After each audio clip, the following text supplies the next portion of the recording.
बड़ी खबर आ रही है। भारत और जापान के बीच में जो समझौता हुआ है, दोनों देशों के बीच में कई समझौते हुए हैं।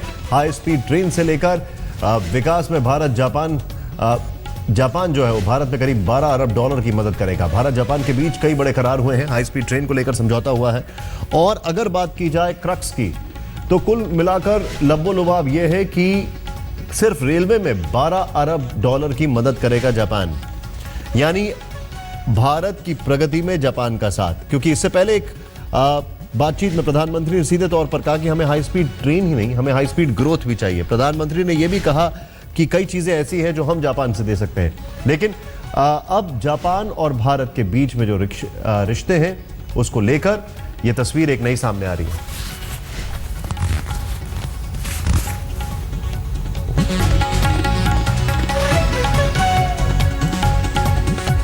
हाई स्पीड ट्रेन जो है वो अहमदाबाद और मुंबई के बीच चलेगी। हाई स्पीड ट्रेन पर समझौता हो गया है। 3 दिनों के भारत दौरे पर आए हैं शिंजो अबे, जापान के प्रधानमंत्री। और ये जो तस्वीर अब सामने आई है, ये ट्रेन जो है, इस मौके पर प्रधानमंत्री मोदी ने यह भी कहा कि आर्थिक तरक्की में जापान सबसे अहम सहयोगी रहा है भारत के। इतना ही नहीं, 3 दिनों के भारत दौरे पर आए जापान के प्रधानमंत्री और शिंजो अबे और भारत के प्रधानमंत्री मोदी आज इन्होंने बिजनेस फोरम में हिस्सा भी लिया। अहमदाबाद मुंबई के बीच में चलेगी ट्रेन।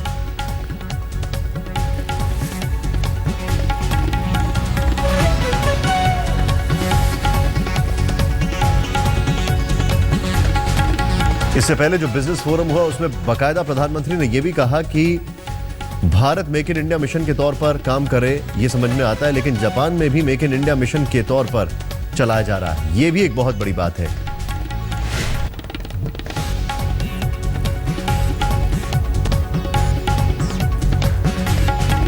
रेलवे में $12 अरब। हाई स्पीड ट्रेन की अगर बात की जाए तो यह शुरुआत है, क्योंकि अपने आप में यह एक बहुत बड़ी चीज है। हाई स्पीड ट्रेन को लेकर ये एक अहम पहल है। Of India-Japan partnership. No partner has played such a decisive role in India's economic transformation as Japan. No friend will matter more in realizing India's economic dreams than Japan. And I cannot think of a strategic partnership that can exercise a more profound influence on shaping the course of Asia and our interlinked ocean regions more than ours.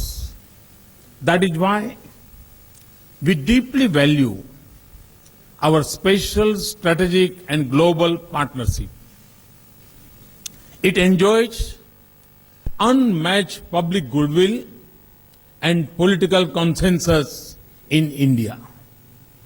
It also comes with great public expectations and huge responsibilities for us. In the course of the past year, we have done much to live up them. We have made enormous progress in economic cooperation as also in our regional partnership. High speed train पर समझौता हुआ है, पहली चीज। दूसरी चीज,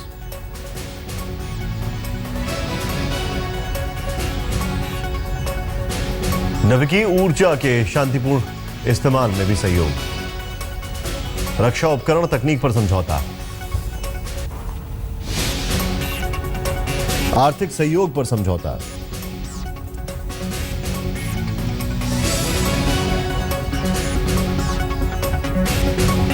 railway में $12 अरब की मदद करेगा जापान। संजय शर्मा इस वक्त हमारे साथ है। संजय, कौन कौन से वो महत्वपूर्ण करार हुए भारत और जापान के बीच में, बताएं। भारत और जापान के बीच जो महत्वपूर्ण करार हुए हैं उसमें जो हाई स्पीड ट्रेन है, बुलेट ट्रेन है, उसके बारे में तो करार हुए हैं। इसके अलावा ये कि भारत जापान के लोगों को ऑन अराइवल वीजा देने को तैयार हो गया है और जापान ने भी भारत के लोगों को मल्टीपल वीजा देने के लिए समझौता कर लिया है।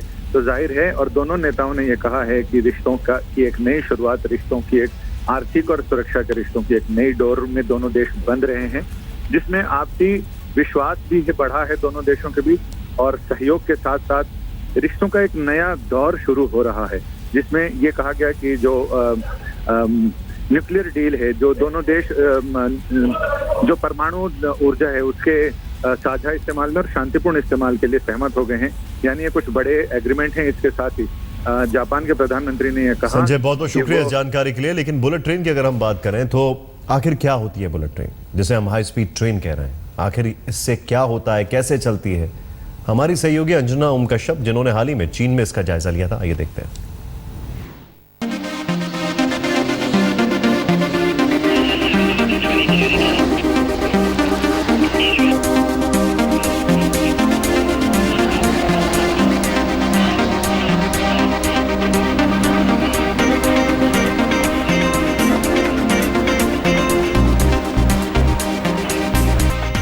नमस्कार, आप देख रहे हैं आज तक आपके साथ मैं हूं अंजना ओम कश्यप। हिंदुस्तान का सपना, बुलेट ट्रेन का सपना।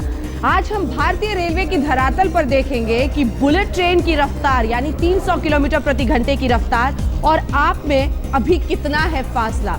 जी हां, आज हम करेंगे दो अलग अलग ट्रेनों की सवारी। एक तो चलेंगे शताब्दी एक्सप्रेस पर। सबसे तेज दौड़ने वाली जो ट्रेन हिंदुस्तान में इस वक्त है वो भोपाल शताब्दी है। तो भोपाल शताब्दी की भी सवारी करेंगे। पैमाना बताएंगे न सिर्फ यात्री सुविधा को बल्कि रफ्तार को भी। और फिर लिए चलेंगे आपको चीन पर कराएंगे बुलेट ट्रेन की सवारी। देखिएगा फर्क, खुद समझने की कोशिश कीजिएगा कि कैसे एक मुल्क के बदलने के साथ ही असुविधा से सुविधा में बदल जाती है और रफ्तार 150 जो दौड़ हाँक कर अभी हम पहुंचे हैं, चीन कैसे 300 किलोमीटर प्रति घंटे की रफ्तार के साथ बुलेट पर दौड़ रही है। चलिए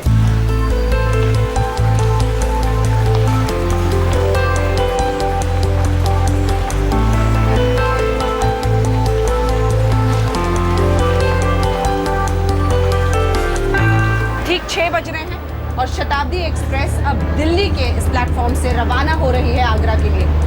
210 किलोमीटर का ये सफर है। कम से कम टाइम पर ट्रेन निकल चुकी है। अब देखते हैं किस रफ्तार और कैसी सुविधा के साथ आगे बढ़ती है।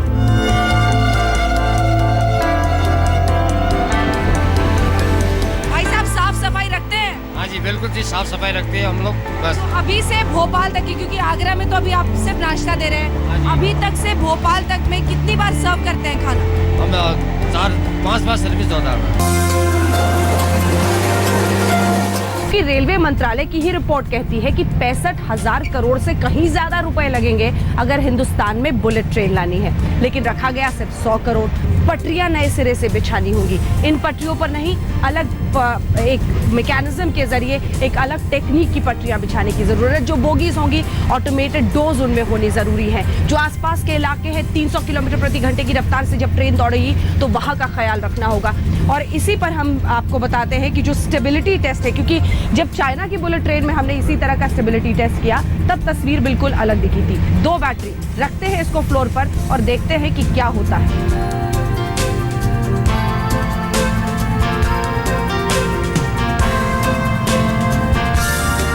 तो चलिए शताब्दी पर हिलते डुलते सफर जारी है।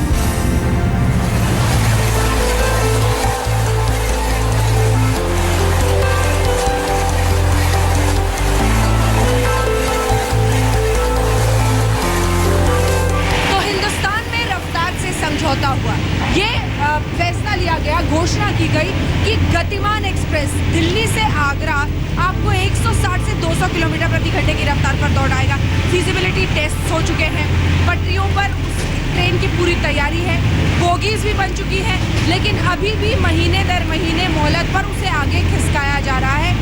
इस बीच शताब्दी की जो स्पीड है वो बढ़ा दी गई है। जब शताब्दी या राजधानी की शुरुआत हुई थी तो 140 किलोमीटर प्रति घंटे की रफ्तार की ही कल्पना की गई थी, लेकिन राजधानी जाती है ज्यादा से ज्यादा 110 किलोमीटर प्रति घंटे की रफ्तार पर। लेकिन शताब्दी जो कि दिल्ली से आगरा के रूट पर है, यहाँ बीच में 150 किलोमीटर प्रति घंटे की रफ्तार आप देख रहे हैं इस वक्त।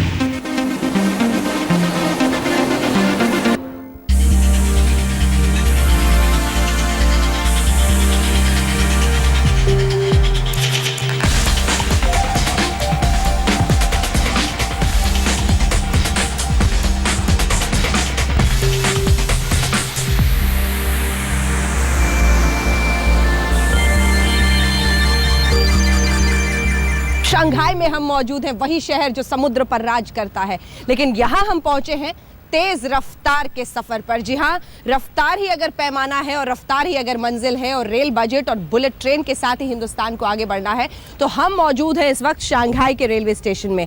टिकट लेंगे, येन हमारे हाथ में है और इससे हम टिकट लेंगे अपने कैमरामैन के लिए और खुद के लिए और सवार हो जाएंगे इस तेज रफ्तार सफर पर। जी हाँ, शंघाई से हम जाएंगे बीजिंग और इस चीनी अनुभव के साथ आप महसूस कर पाएंगे और देख पाएंगे हिंदुस्तान का भविष्य। तो आइए चलते हैं, करते हैं बुलेट की सवारी और देखते हैं रफ्तार की सवारी का मतलब क्या है।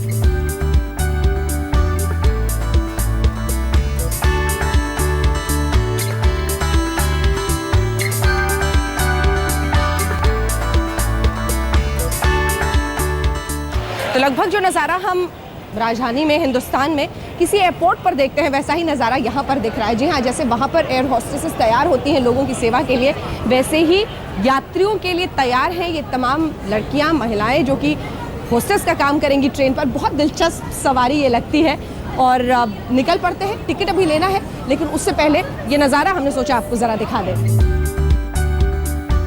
ट्रेन का प्लेटफॉर्म का अनुभव, लेकिन अभी तक लगभग वही नज़ारा जो हम हिंदुस्तान में शायद किसी एयरपोर्ट पर देखते हैं। शॉपिंग आर्केड, ताकि लोग जब इंतज़ार कर रहे हैं वो दुकानों में अपनी ख़रीदारी कर सकते हैं, लेकिन कम से कम जो लोग यहाँ पर इंतज़ार कर रहे हैं अपनी ट्रेनों के लिए, सुबह है, भीड़ है, लेकिन बैठने की जगह कम से कम है। लंबी कतारें उधर ज़रूर है ऐसे लोगों की जो सिक्योरिटी चेक इन के बाद अपने ट्रेन के लिए आगे बढ़ रहे हैं, लेकिन फिर भी जो नज़ारा है यहाँ का वो यही बताता है कि कम से कम हिंदुस्तान की उस गंदगी से और अव्यवस्था से बहुत फ़र्क। सुबह का वक्त है, जल्दबाजी और कम से कम भीड़ के मुकाबले में आप कह सकते हैं कि हिंदुस्तान और चीन बराबर है। आगे बढ़ते हैं। लंबी लाइन थी, लेकिन आखिरकार दो टिकट्स हमने शंघाई से बीजिंग के लिए ले ली है। निकलते हैं इस सफर पर, लेकिन जरा आपको नज़ारा इस रेलवे स्टेशन का दिखा दें। शायद हिंदुस्तान के जो बड़े बड़े एयरपोर्ट्स हैं उससे मुकाबला करे ये रेलवे स्टेशन, लेकिन दिलचस्प वही बात है। जी हाँ, चीन और हिंदुस्तान अगर एक दूसरे को किसी बात में मुकाबला दे सकते हैं तो वो है भीड़। सुबह का वक्त है, लेकिन आप नज़ारा देखिए जरा किस तरह की भीड़ यहाँ पर मौजूद है। स्टेशन से हम आ गए हैं रेलवे प्लेटफॉर्म पर, टिकट मेरे हाथ में और 8 नंबर में मुझे अंदर जाना है। तो बुलेट की सवारी का वक्त आ गया है। जी हाँ, 350 किलोमीटर प्रति घंटे की रफ्तार को आइए महसूस करें। पूरे विश्व का सबसे बड़ा rail network, bullet rail network है चीन में। 11,000 किलोमीटर के आसपास ट्रैक्स बिछी हुई हैं पूरे चीन में। हम 2 कंपार्टमेंट्स के बीच की जगह में इस वक्त मौजूद हैं। ये गेट है, ये नज़ारा देखिए और इसी से आप अंदाज़ा लगा सकते हैं। भारतीय रेल में दरअसल आपको आदत होगी, स्लीपर क्लास में पहुंच जाइए, गेट खोलकर लोग वहीं पे खड़े होकर सिगरेट पीते हैं, सुरक्षा ताक पर रखकर, लेकिन ऐसी कोई कल्पना भी नहीं कर सकता है बुलेट ट्रेन में। और ये हिस्सा भी बहुत दिलचस्प है। 2 कंपार्टमेंट्स के बीच में जो हिस्सा आप देख रहे हैं, सुरक्षा एक दिखती है जब हम भारतीय रेल में देखते हैं, क्योंकि आयरन प्लेट्स लगे होते हैं, खुली जगह होती है, लेकिन ये पूरी तरह से लेदर शीट से कवर्ड है। अब इस हिस्से में आ जाइए, 2 कंपार्टमेंट के बीच की ये जगह है। अगर आपको पानी चाहिए तो यहाँ पर आइए और ऐसे करके आप खुद अपने लिए पानी ले सकते हैं, साफ पीने का पानी जो इस तरह से निकलता है। फिर अब इस हिस्से में आ जाइए, लगातार जगह जगह पर आपको फायर एक्सटिंग्विशर्स इस तरह से दिखते रहेंगे, यानी आग बुझाने के लिए कोई भी आपातकालीन परिस्थितियों में आप उसका इस्तेमाल कर सकते हैं। डस्टबिन्स भी हैं, तो क्लोज्ड केबिन्स में है, यानी क्लोज्ड कैबिनेट्स में है। ये डस्टबिन है जिसमें आपको अगर कुछ भी गंदगी है फेंकनी है तो आप उसमें फेंक सकते हैं। इसके बाद ज़रा इस हिस्से में आ जाते हैं और आपको वॉशरूम का नज़ारा दिखाते हैं, क्योंकि अगर भारतीय रेल में सफ़र करना सबसे बड़ी बुरे सपने की तरह दिखता है तो उसकी वजह है वॉशरूम्स का इस्तेमाल। ये है वॉशरूम, छोटा ज़रूर है लेकिन कम से कम सफाई का ख्याल यहाँ पर रखा जाता है और थोड़ी थोड़ी देर पर यहाँ पे लोग आते हैं जो सफाई करते हुए नज़र आते हैं।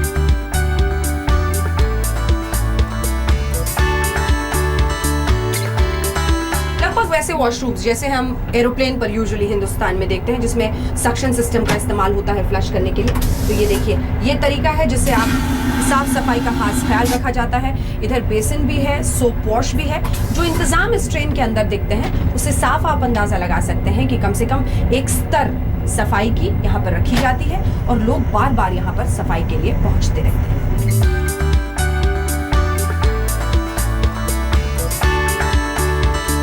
हम पैंट्री के बाहर मौजूद हैं इस वक्त बुलेट ट्रेन में। जरा यहाँ का नज़ारा आपको दिखाते हैं।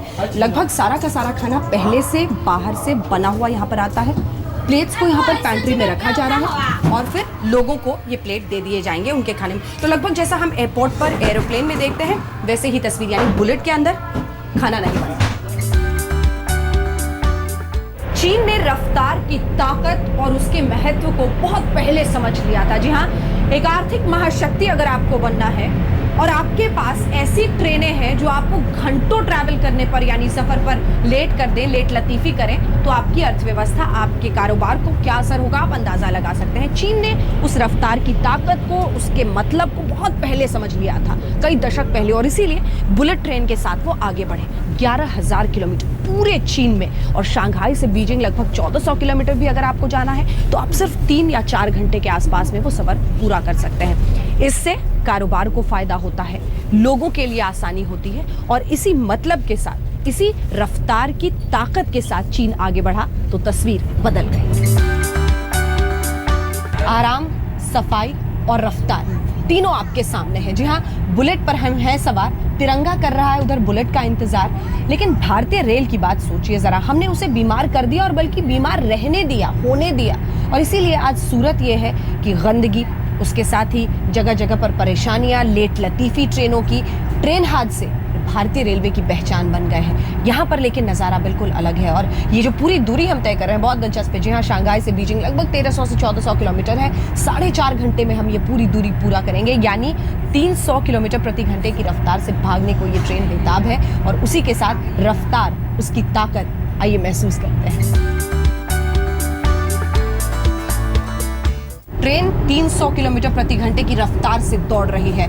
उसी रफ्तार में क्या ये बुलेट ट्रेन स्टेबल होकर, बिल्कुल स्थिर होकर आगे बढ़ती है? क्योंकि हमने भारतीय रेल में देखा है कि किस तरह से पटरियों पर रेल हिलती है। आइए जरा आपको दिखाते हैं। 2 बैटरी मेरे हाथ में है। इस बैटरी को हम लेकर यहाँ फर्श पर रख देते हैं, और ये देखिए, एक बैटरी यहाँ और दूसरी बैटरी यहाँ।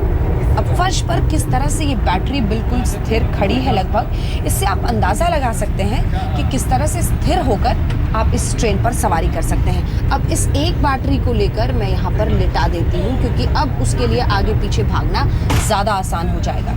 अब ये हालत भी देख लीजिए, जब मैं इस तरह से भी बैटरी को लिटा देती हूँ तब भी बिल्कुल स्टेबल, स्थिर अपनी जगह पर वो बैटरी है। तो इससे आप अंदाज़ा लगा सकते हैं कि सारा का सारा भार, सारा की सारी जो रफ्तार है वो इस ट्रेन में ज़रूर है। 300 किलोमीटर प्रति घंटे की रफ्तार से ये ट्रेन इस वक्त भाग रही है, लेकिन बैटरी स्थिर है। तो कितनी स्थिर है बुलेट, आप समझ गए होंगे।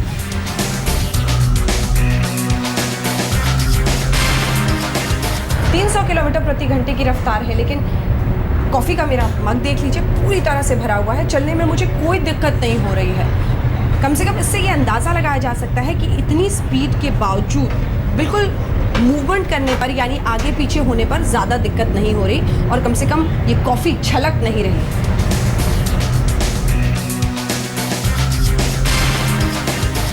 भारतीय ट्रेनों पर हमें आदत है, अगर हम ट्रेन पे सफ़र कर रहे हैं, उठना है, बैठना है, कुछ पकड़ के उठिए, गिर जाइएगा। लेकिन ये ट्रेन 300 किलोमीटर प्रति घंटे की रफ्तार पाने के बाद भी कितनी स्टेबल है, उसका अंदाज़ा ज़रा मैं एक बार फिर आपको दिलाना चाहती हूँ। कॉफ़ी भी मेरी जगह पर, फल भी मेरे जगह पर, छोटे छोटे टमाटर हैं ये दरअसल जो खा रही हूँ मैं, लेकिन इन्हीं में से एक निकाल के जब मैं इसे यहाँ पे इस काउंटर पे रखती हूँ तो आप देख लीजिए, हिलती डुलती भी नहीं है। इससे आप अंदाज़ा लगा सकते हैं कि गोल होने के बावजूद, इतनी रफ्तार होने के बावजूद इसका नहीं हिलना ये बताता है कि कितने स्थिर अंदाज में, कितने आराम के साथ, तभी आधे लोग आराम से नींद में भी जा चुके हैं, इस बुलेट पर सफर कर रहे हैं। बुलेट ट्रेन पर शंघाई से बीजिंग का ये सफर मेरे लिए तो खत्म हो गया, लेकिन हिंदुस्तान के लिए बुलेट ट्रेन के सफर की बस अब शुरुआत होने वाली है। कैमरामैन मोहसिन खान के साथ अंजना कश्यप, बीजिंग आज तक।